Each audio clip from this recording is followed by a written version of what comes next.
Hello सर्वांना. तर विचार येत असेल की आज ही बाई बटाटे घेऊन काय करते. तर मग मी बटाटे घेतले होते. आज अनुपच्या आवडीचं जेवण बनवायचं होतं. त्याच्यामुळं मग मी बटाटे लावले उकडायला, कारण अनुप खूप दिवसापासून म्हणत होता, मम्मा माझ्या आवडीचं काहीतरी बनव. म्हणलं ठीक आहे, आज तुझ्याच आवडीचं बनवते सगळं.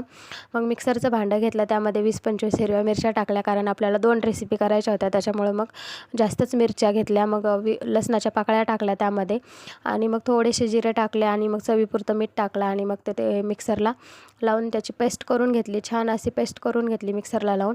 मग तिथं मी मिक्सर लावली, आणि अनुज आला नाही असं शक्यच नाही, कारण त्याचं मध्ये करणं गरजेचं असतं. तर तो खूप मला परेशान करतो. मिक्सर लावल्यानंतर मला भीती वाटते कधी त्याचा हात जाईल, पण मग तो काय मिक्सरपासून लांब होतच नाही. मग मी त्याला म्हणत होते, थांब मी बघते पेस्ट झाली का. तर तो ऐकत नव्हता, त्याला मिक्सरचं फिरवायचंच होतं बटन.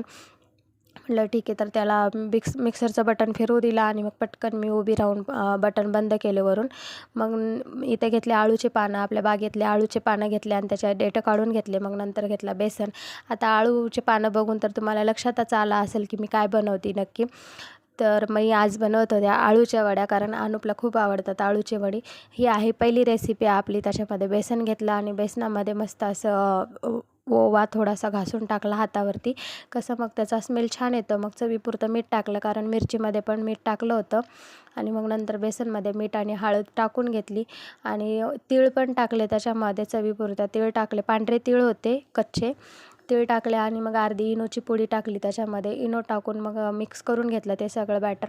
मग मिरची राहिली होती, मग लगेच आपण केलेली पेस्ट पण मी मिरचीची ते टाकून घेतली त्याच्यामध्ये, कारण अनुपसाठी बनवायची होती. त्याच्यामुळं मग मी थोडीशी फिक्कीच बनवली ती, साधी सिंपल. म्हणलं जास्त काय नको तिखट वगैरे करायला, मग लेकरांना खायची होती.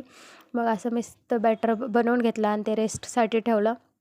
मग नंतर इकडं चाळणी घेतली, चाळणीला थोडंसं तेल ग्रीस केलं, आणि तेल मग चाळणी ठेवली गरम पाण्यावरती वाफायला. आणि मग त्या आळूचे पानं घेतले, आळूचे पानं घेऊन मस्त त्याला असं ते बॅटर बनवलेलं लावून घेतलं एक एक करून छान सगळीकडे. तर अनुप विचारत होता, मम्मा हे काय बनवते. तर मी म्हटलं तुला काय आवडते गेस कर. तर तो म्हणत होता आळूवडी. पण तू हे काय लावती. मग मी म्हटलं त्याला बेसन लावावं लागतं, बेसनाची होती आळूवडी. अच्छा, मला माहितीच नव्हतं म्हणत होता. मग मी मस्त अशा एक एक करून एकावर एक पानं ठेवून असं रोल केला, आणि वाफायला ठेवली. आळूवडी होत होती तोपर्यंत मी इकडे पीठ मळून घेतलं. छान असं पीठ रेस्टसाठी ठेवलं पीठ मळून. आणि मग इथं आपले बटाटे उकडून झालेच होते. मग मी म्हटलं आता बटाटे सोलून घेते. आता बटाटे आळूवडी काय कॉम्बिनेशन आहे विचारत असाल तुम्ही पण. तर असं काही नाही आहे, तर अनुपसाठीच आहे सगळं. तर बटाटे छान असे सोलून घेतले, सगळे एक एक करून सोलून घेतले. गरम होते ते, तरी मी